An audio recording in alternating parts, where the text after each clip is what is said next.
Welcome to the Las Vegas Real Estate Show. We're trying a new format as of this week, and I'm Jeff Barton, and I'm your host. Thanks for tuning in. We try each and every week to bring you information about what's going on in Las Vegas, and this week is no exception. We're going to bring back some fan favorites so that you can get used to the new format, as well as our traditional guests on the show. Thank you very much for tuning in, and I'm Jeff Barton. Seller's market on the wane. What does it mean? It means that if we historically, the last 3, 4, 5 years, have been looking at 6 to 7% increase in the value of properties, what that had meant, coupled with low interest rates, is that buyers were plentiful. And because of the improving economy through the later stages of the Obama administration, and obviously since the tax cut in the second year of the Trump administration, allowed people to be able to use this money as down payment rather than paying taxes, and also spiked the economy to where we were almost at 4% GDP. We're back now down to 1.8% GDP. We'll probably see close to that for the year as well. But the tax cut spiked the GDP, which led to a lot of new buyers in the marketplace because everybody was fully employed. I mean, we have probably, I don't know how many million jobs. I think last count was about 7 million jobs that had gone unfulfilled because we just don't have the people to fill them. What kind of jobs they are, what kind of pay it is. Yes, this is all in the mix of conversation, but suffice it to say that the economy is doing well in terms of the amount of people employed, and that helped the economy in terms of having people being able to afford housing. So affording housing and being able to get a cheap mortgage, which is what was driving the cost of housing up because more people could afford to buy. Well, it's not that way today.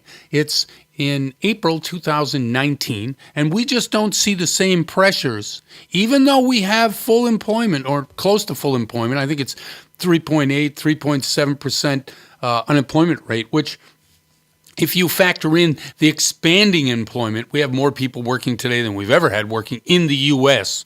Now, Europe and some other parts of the world which affect the U.S. economy, maybe not so much.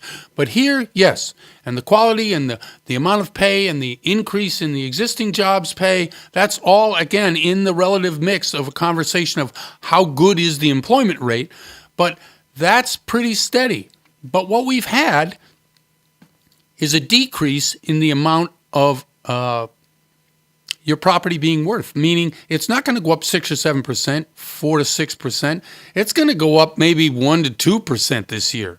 Okay, it's still going up, but what that means is we've got a leveling out of the playing field between a buyer and a seller and a buyer. No longer can the seller take the position. And again, this is new to the marketplace because we've had sellers just, hey, this is my house. I'm going to sell it for this amount. This is what it's worth. And hey, you know what? You don't want to buy it? Then I'll just move on to the next buyer. It's not that way now. Sellers have had to, I guess, readjust how they think. And how they think is, my property's the best property. My property's worth more than any other property on the street. And because of the fact that I live in my property, that makes it even more special and more worth even more. Now, buyers, you're out there, you're thinking about buying a house. Is this a good time to buy? Yes, it is, because you can actually negotiate the price of the house a lot more now than you could 6, 8, 10 months ago, a year ago, 5 years ago, because of the fact that prices have leveled off. Now, why have they leveled off? Because the demand on housing has decreased. Now, it decreased because we had interest rate hikes last year. Yes, that's part of it. Also, we still haven't gotten over the fact that millennials continue to have problems buying houses. Now, why they have problems? I think it's a psychological problem. It also is somewhat of an economic problem because student debt is at historic highs, and a lot of millennials just don't want to take on additional debt, and the down payment in the house is something they cannot get their arms around. In this article, 30% or 32, 34% of the people who were asked said the down payment was the problem. Now, there are ways to get around the down payment, but if you want to pay mortgage insurance, then you got an issue with 20% down. Yes, especially with prices at $500,000 in San Bernardino and Riverside. Let's say you wanted to buy a starter home, well, you're going to have to come up with at least 350. So that, to a lot of people, 350,000. Well, you figure it out. 1% is 3,500. And if you want 20% down, well, yeah, that's a lot of money. That's about 60, 70 grand. A lot of people just don't have it. So if you don't want to pay that mortgage insurance premium with an FHA loan or some other such loan whereby you have to come up with insurance, yeah, that's a problem. Okay, let's see. The location. Yeah, location right now for housing that you can't afford, for those people who can't afford, is probably not in the place you want to live. So what happens? You got to live in some place you don't want to live. So then you continue to rent, which means that the demand on housing is less. So therefore, the rise in value in properties is going to be less. And that's part of what this article also talks about. Okay. A lot of times when you're making an offer as a buyer, now I know I've represented buyers mostly my whole career. And what happens? They ask you to lowball. Now, everybody has a different use of that word. Lowball to a seller means anything below asking price. Lowball to a buyer is, 20% below. So anything between 80 and 100% of a asking price, it should be fair game. But to a seller, no. Anything below asking is a lowball offer. So in a market like now, if you're negotiating or want to negotiate and you're a buyer, you do not want to be perceived to be insulting the seller. You need a good agent who's going to go to that other agent and say, hey, you know what? This is what we're thinking about an offer, and get feedback. If the feedback is, oh, forget it, they'll never respond to that, then don't write the offer. But if the feedback is, we're looking at all offers, then that's exactly what they're going to do, receive all offers. So you have to be very, very careful when you're submitting your offer that you don't make the seller angry, right? Interest rate and credit score, the last two things on the list. Both of those things are going to be a little bit different. The interest rate is going to be a little less than you think it should be because you thought interest rates went up. And the appraised value of the house is going to come in a little less than you thought it was because the market has changed. I'm Jeff Barton, your voice in the mortgage industry. Thanks for listening to the show, and we'll be right back.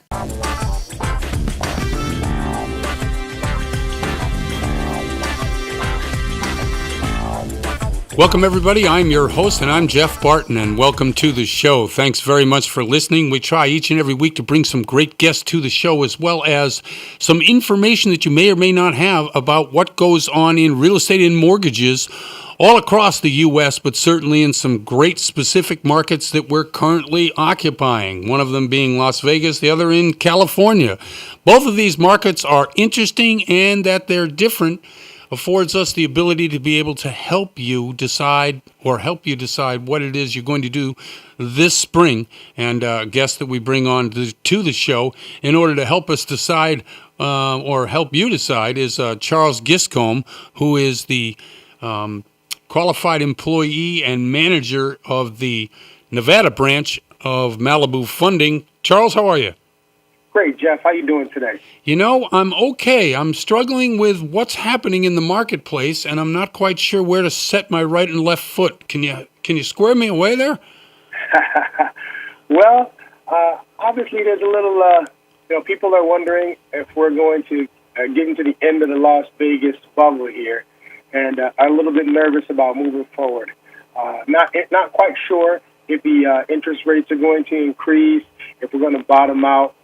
I feel like if you play it safe and you play it steady, there's still some room for you to make some money, obviously to pick up some properties, as long as you don't go overboard and bet the house that the equity is going to ride out for you. Not get too greedy. I think that you still have some room in order to get some work done. Obviously, there's some things, and the time keeps shortening because every time we do this, Jeff, we're like, we got 16 months, we got 14 months, we got 12 months, right? Right. All the way down to whatever it is.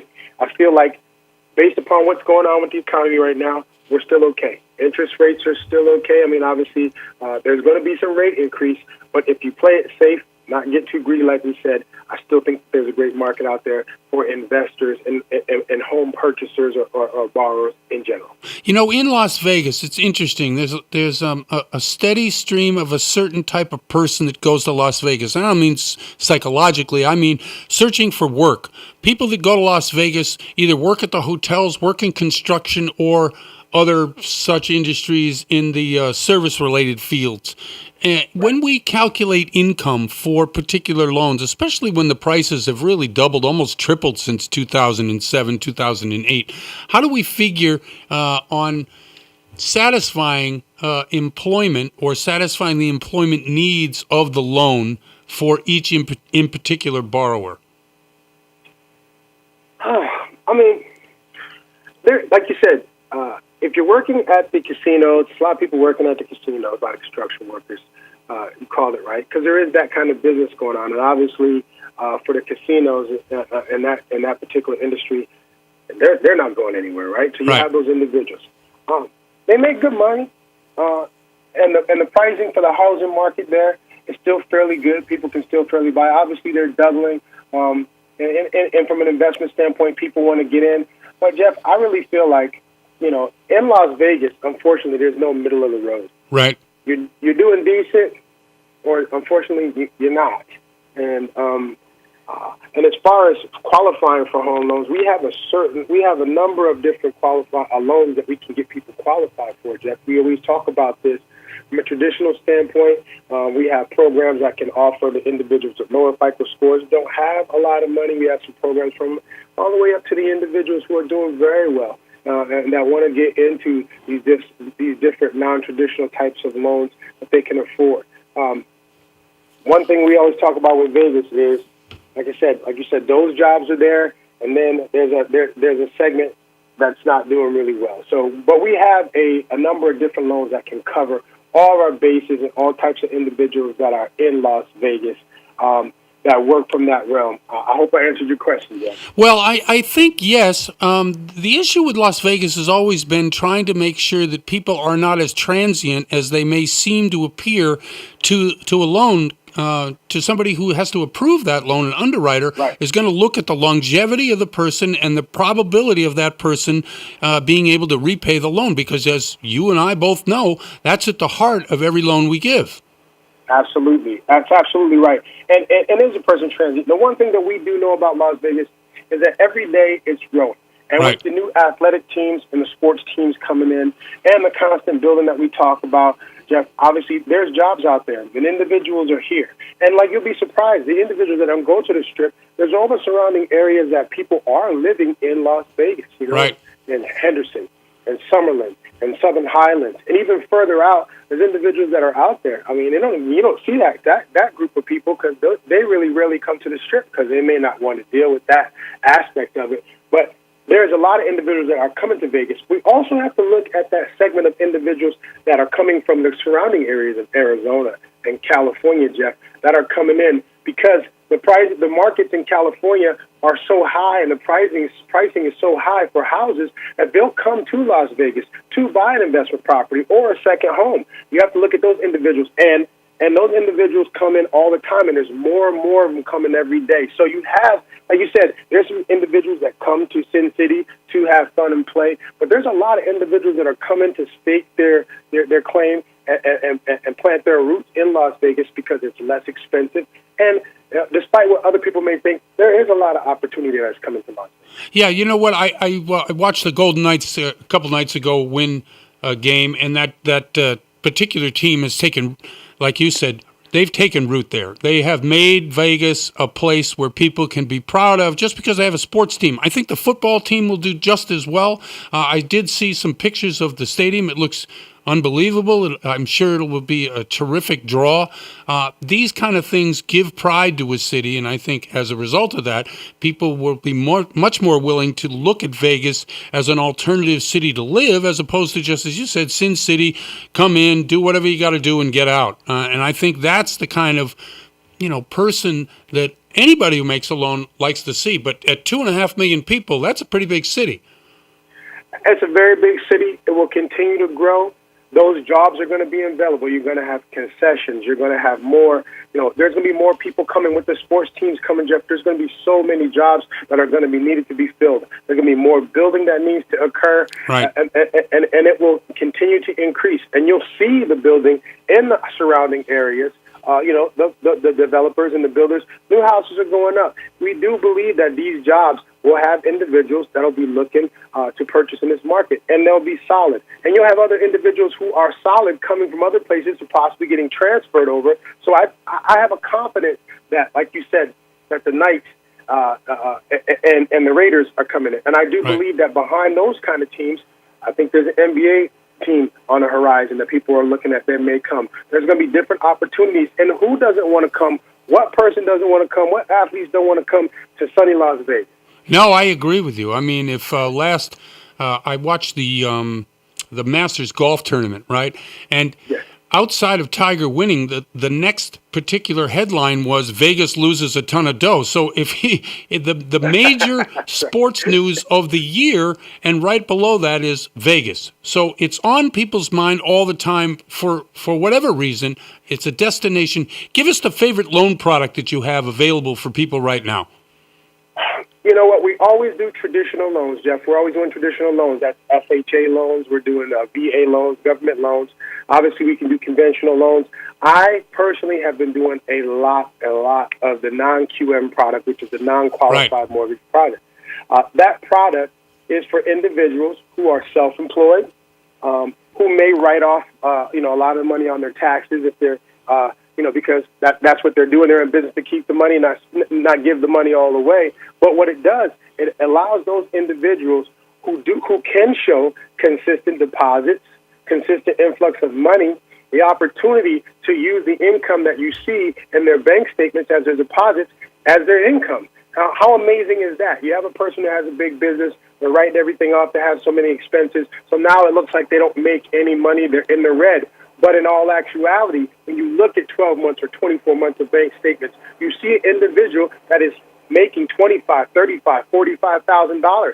And how great is that there's a program that would take that $35,000, $45,000 a month into that business account and use that as the individual's income. So now there's no zeroed out tax returns, but now there is $45,000, $35,000, $25,000 a month that can be used as an income. And we know what that does to debt-to-income ratio or liabilities, as opposed to showing where you make $5,000. Now you're showing you make $25,000. Your debt-to-income ratio becomes great and doesn't become an issue for you to get a loan and get qualified for a loan, which is amazing. Charles, great program for those individuals. Thank you very much for coming on the show. That is a great program. I want people to listen to what Charles said and pick up the phone and give him a call. It's on your screen. Thanks, Chuck, for being on the show. Jeff, thanks again. I appreciate you. Anytime, man. Thank you very much. And I'm Jeff Barton, and we'll be right back.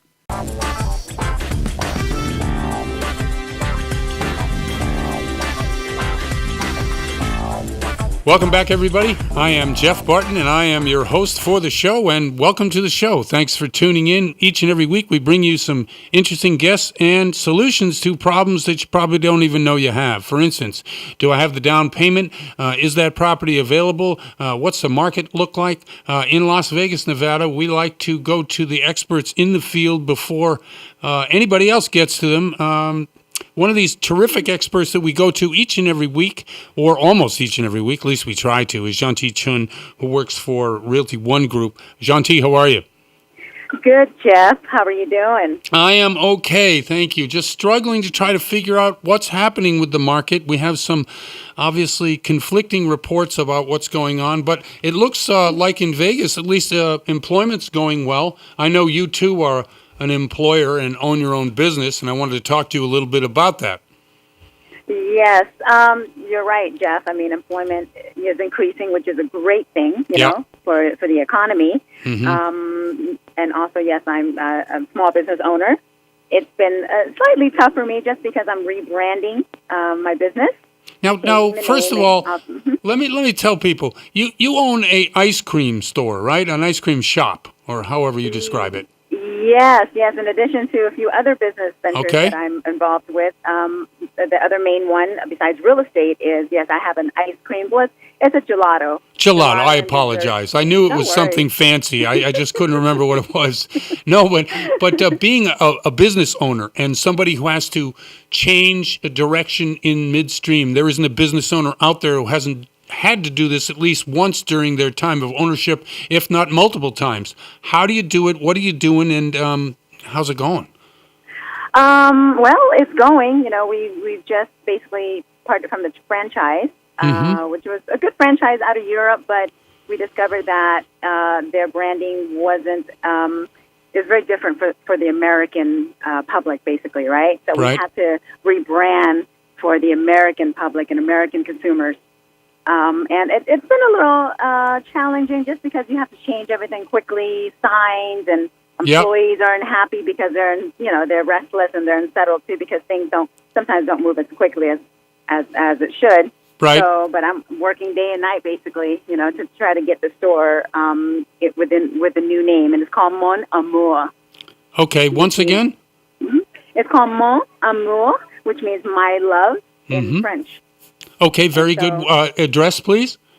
The address is 875 South Grand Central Parkway, and it's in the Premium North Outlet in Las Vegas, and we're on the north side of the mall near Cheesecake Factory. So it's right in the spaghetti bowl of Las Vegas, downtown. Right. Okay. So you mentioned that the Americans, as if we're all some sort of homogenized conglomerate of people, but I know Las Vegas, as most cities, has very many different nationalities, ethnic groups, people from all over the world get there. So how are you're rebranding, which I like the name.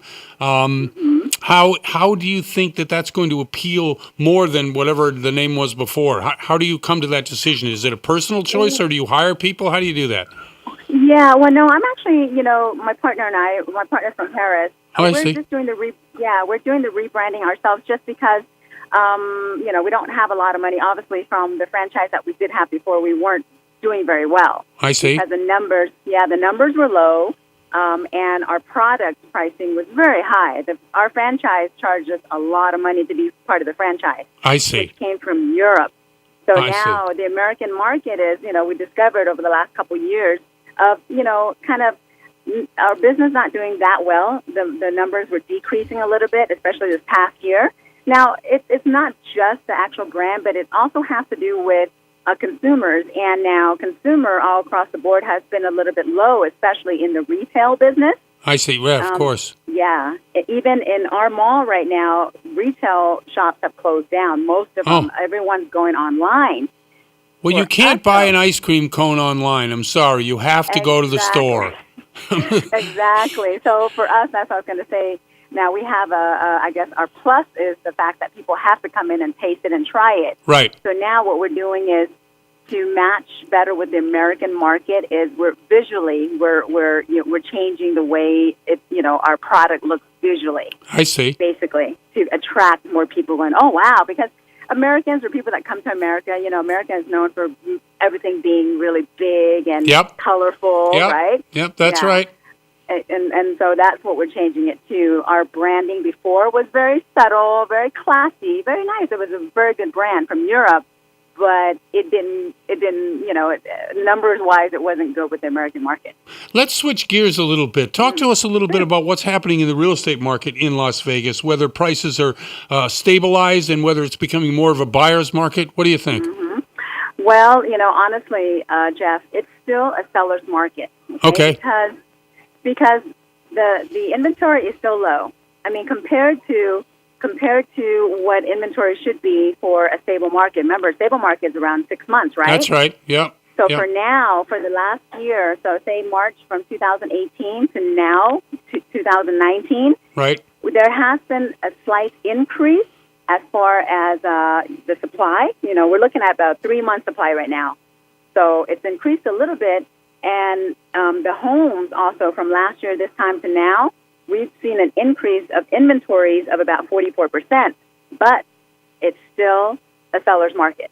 Because we don't have an equal number of buyers and sellers, which is the 6-month inventory you were talking about. Exactly. Yes. Where are we? What are we, about 3.5 months? Is it less? Is it more? 3. Yeah. 3 months. Is that what you said? Yeah, actually 3.1. So 3 months supply. So I mean, it's still decent now. Another thing is, even though it's a seller's market, Right. Sellers are also starting to be a little more realistic now. This time last year, sellers were asking quite a bit, and Right. we were able to sell some, or most of the inventory because of the demand. But now, since you're looking at a 44% increase in inventory, basically from last year, most of these properties are sitting on the market a little bit longer than normal. Are you finding appraisals having a bit of an issue, i.e., they're not coming in where you think they should, or at least where the seller thinks they should? Oh, absolutely. Mm-hmm. Yes. I mean, not a high percentage of it, but appraisers, I think, are having to go out just slightly over maybe a mile, maybe Oh, I see. sometime for certain appraisals to come in, but they're being pretty conservative themselves also. No, I think so. And I read an article just today about how appraisers are actually trying to come in lower simply because they're afraid that we're overvaluing the real estate just because. Yes. I like I mentioned many times before, I think we don't want anything to happen even remotely close to what happened a few years back. Right. So everyone is conservative to a point, but sellers, with sellers now, even though there's a low supply, prices are kind of high, and some sellers, are kind of stuck on the unrealistic value of their home. But if you, as an agent, show them the numbers in a chart, which are actual facts, Mm-hmm. then sellers, for the most part, are pretty reasonable, and they would, come down on the price or price it correctly. Where do you think the best deals are in Las Vegas right now, whether it's condo, townhome, or single family?